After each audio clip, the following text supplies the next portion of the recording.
All right, y'all, welcome back to the show. It's Anti-War Radio. And our next guest on the show today is John Feffer, co-director of Foreign Policy in Focus at the Institute for Policy Studies. That's FPIF.org on the web. A lot of great writers there covering a lot of important subjects. He writes the regular World Beat column there, and he's got the new book out, Crusade 2.0, The West's Resurgent War on Islam, which I can't wait to read, but I'm going to have to wait to read. But I'm going to get to it, I swear, and then I'm going to interview you about it, because I really don't like that whole ridiculous, I think, on its face, should be ridiculous, rejected on its face kind of proposition that mankind is determined to have this apocalyptic clash between the Muslim world and the West, or, the East versus West in general, or anything like that. I like to try to avoid apocalypses if I can, John, and so I really like the debunking of all the propaganda that says those kinds of things really are necessary. So I really do need to get this thing read, Crusade 2.0. I go ahead and recommend it in advance to everybody, because I'm sure it's great. The reason I brought you on is because I wanted to talk with you about North Korea and their failed satellite launch, and what's the big hubbub anyway? That's what you ask. What's the big fuss over North Korea's satellite launch? North Korea's failed fireworks at counterpunch.org. What is the big fuss? It's a good question. This is the third time that North Korea has launched a satellite, and it has failed each time. And each time, it's gotten a very, very negative response. I mean, more than negative. It's basically united the international community against it. The major reason, at least articulated by the international community, is that a satellite launch and a missile test are roughly the same. In other words, the same rocket that would put a satellite into space is the rocket that you would use for a long-range missile. Well, fair enough, right? Well, there is some truth to that. And not only is there technical truth to that, in other words, the rockets are very similar, but it's also pretty well identified in UN resolution that was passed by the Security Council, in which it basically said North Korea is prohibited from missile launches, and that includes satellite launches. So that's the case that the international community has made. Oh, okay. Well, so I guess I'll just take the conservative position that who cares what the UN says, right? They're a sovereign, independent nation. Well, that's certainly what North Korea says. It says, hey, look around the world and see what other countries are launching satellites. Why can't we? And they point to Iran, for instance. And Iran is a country that's also under considerable sanctions, a country that the United States has said, hey, we don't like it when they test missiles. And yet Iran has also tested, or rather launched satellite 3 times, and it's been successful all 3 times, and most recently, just a couple months ago in February.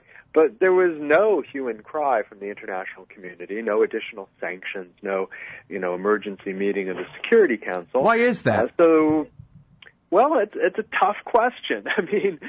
Partly it has to do with the kind of origins of North Korea's satellite program.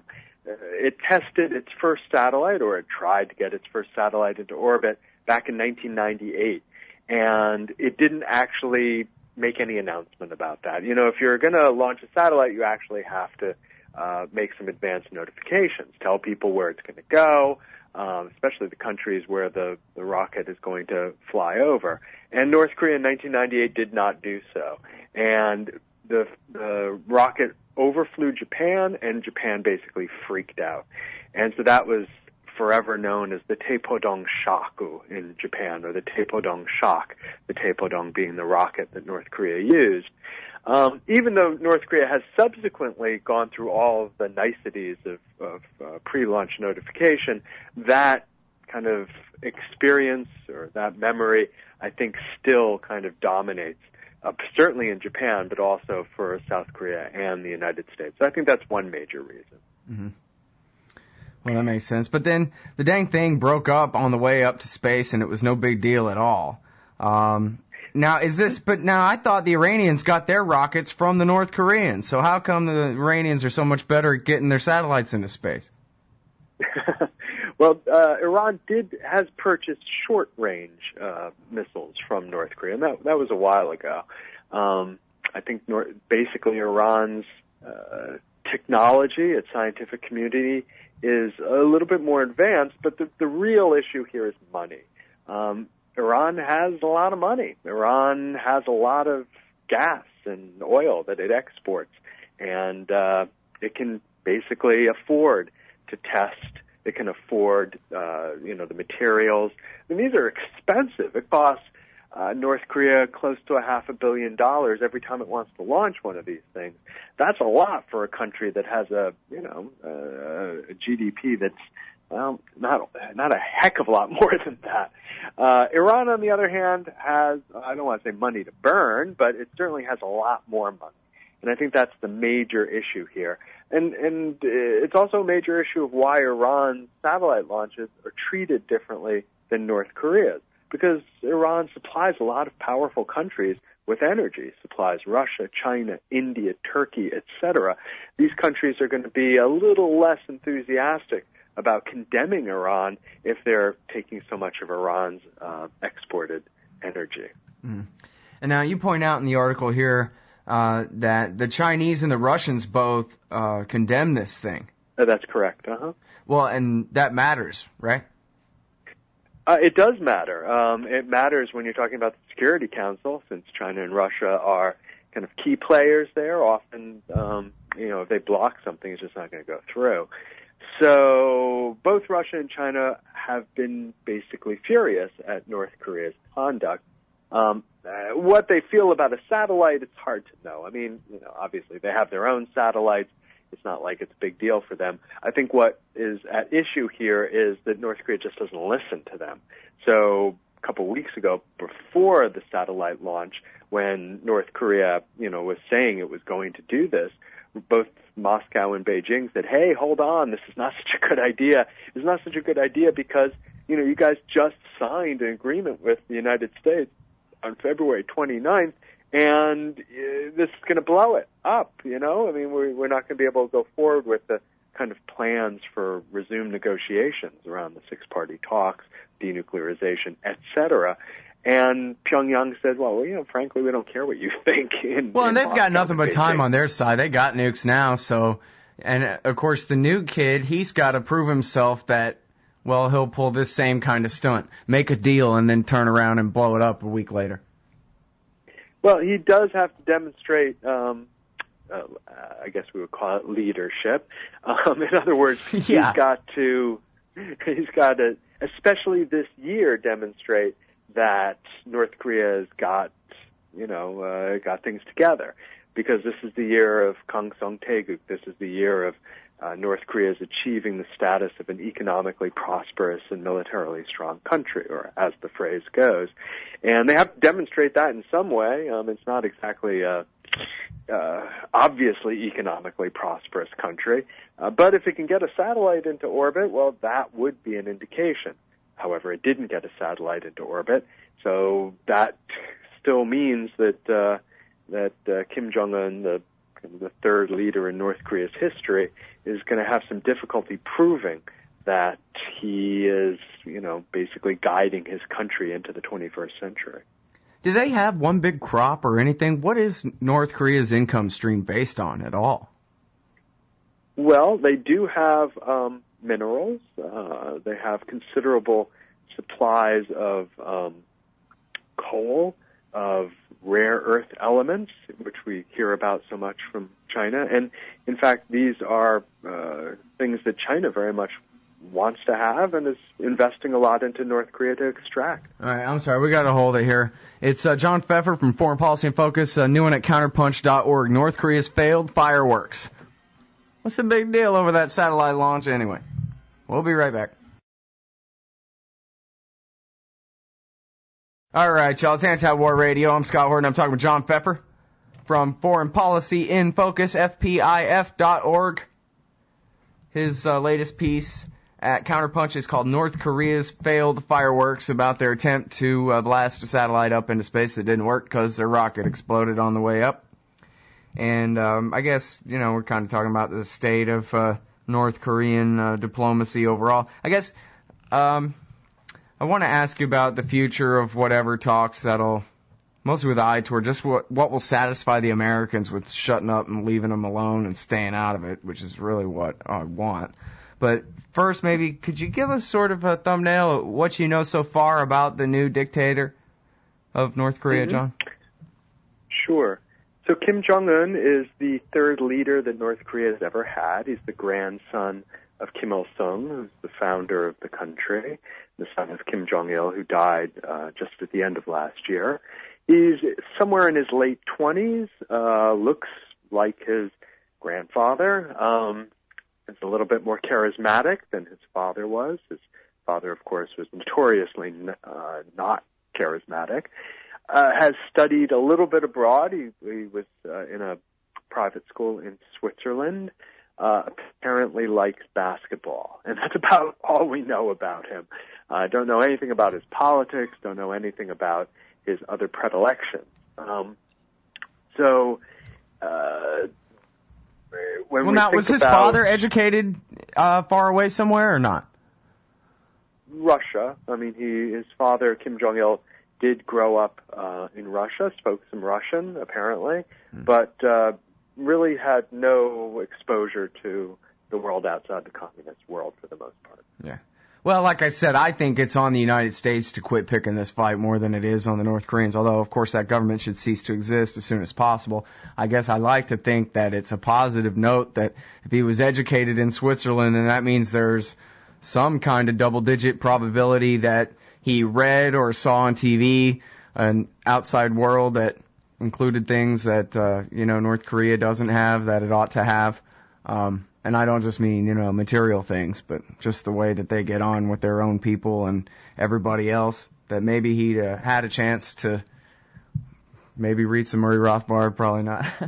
Somebody smart, somebody different than just the same old commie propaganda that he pushes on his own people all day, Mm-hmm. Well, that is a hope, and I think it would have to depend a great deal on how many other people in the government have had that opportunity. And, in the last decade or so, we've seen the North Korean elite spend much more time in the outside world, studying at various universities, studying pretty unusual subjects. I mean, they basically have been focusing on market economics, accounting, law, that kind of thing.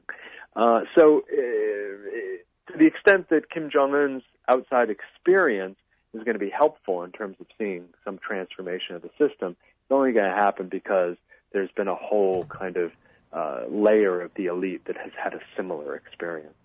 Mm-hmm. Well, and now, before the break I was asking you, where do they get their revenue from? You said they have some precious minerals, that kind of thing. Is that's all that sustains their state? I mean, I guess people had predicted the fall of North Korean communism a long time ago, and it seems to just never fall. Do you expect that Kim Jong-un's son will take his place in another couple of decades or few? Well, it has certainly outlasted its shelf life, so to speak. People have been predicting its collapse ever since, certainly during the Korean War, but certainly ever since the communist world began to decay in the late 1980s. Every year, North Korean agriculture is maybe about 1 million tons short in terms of producing enough food to feed the population. Much of the industrial base has deteriorated, in part because of sporadic electricity, and also because of chronic malnutrition in the workforce. However, what I think North Korean elite is putting its eggs into, the basket they're putting their eggs into, is kind of high tech. They're looking at IT, information technology. They're looking at animation. And in those fields, North Korea, actually is pretty competitive. It actually has done a lot of the animation for films that we see, like The Lion King, stuff we see on television that's been subcontracted to North Korean animators, and their IT sector is quite good. Does it generate enough revenue to keep the government going? No. I mean, obviously, the government has been relying on other exports as well, military exports. There's been also some nefarious activities that haven't been, proved beyond a doubt, but plenty of anecdotal evidence that it engages in, drug trafficking, counterfeiting, that sort of thing. So those, because of all those things, it's possible that the government could limp along, for a good number of years. But at some point, and I don't think it's going to become because of a disgruntled population, it'll be because of a disgruntled elite, things will change in that country. The kind of mid-level party officials? Yeah, I mean, they are going to be frustrated at not being able either to, achieve the kind of economic success they want to do. I mean, these are the so-called red capitalists, the kind of elite that emerged in communist countries in the 1980s, early 1990s, that basically used their political position to gain economic wealth. So they'll be frustrated perhaps at not being able to achieve that, or they'll be fearful for their own lives, in other words, the predictability of their political position. So, as a group, they might rise up. That might take place within the military. It might take place within the party. So either of those scenarios, political or the economic, could spell transformation in North Korea. Mm-hmm.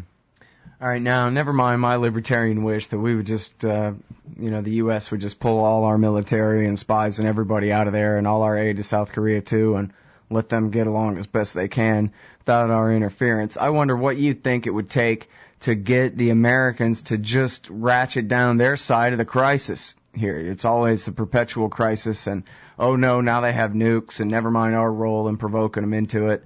But now they have them, and so now, I guess that justifies some more sanctions and atmosphere of crisis, sometimes talks or talks of outsourcing talks to other powers and all this kind of thing. What would it take? What would the North Koreans have to give for the Americans to just chill out, or is there no answer to that?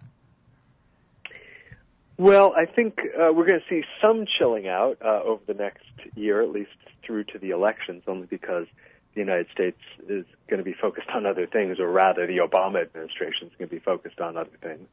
But in terms of what North Korea could do, well, I think that first we have to get kind of back to the negotiating table to get some semblance of that February 29th agreement back together. I don't think that's going to happen during this election year. I don't think the Obama administration is interested in doing that.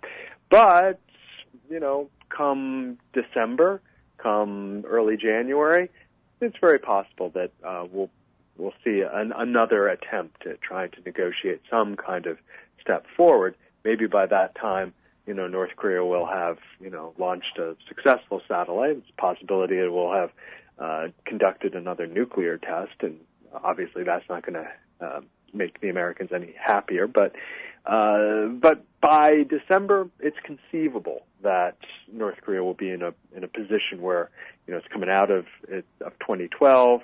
It's demonstrated what it had to demonstrate to its population, and now it's willing to kind of sit down again at the negotiating table and work something out. Is Warren Christopher still alive? Maybe we could send him back over there and work this out. I'm not sure if he's still alive, but I just ran into his speechwriter the other day. He was the fellow who wrote the speech for Warren Christopher for the Agreed Framework? 1994. Wow, yeah. Right on. Hey, well, that sounds like an anecdote that now we don't have time for because I flubbed it. Anyway, thanks very much. I appreciate you as always, John. Okay, thank you, Scott. John Feffer, everybody. Foreign Policy in Focus, FPIF.org. See y'all tomorrow. Thanks for listening.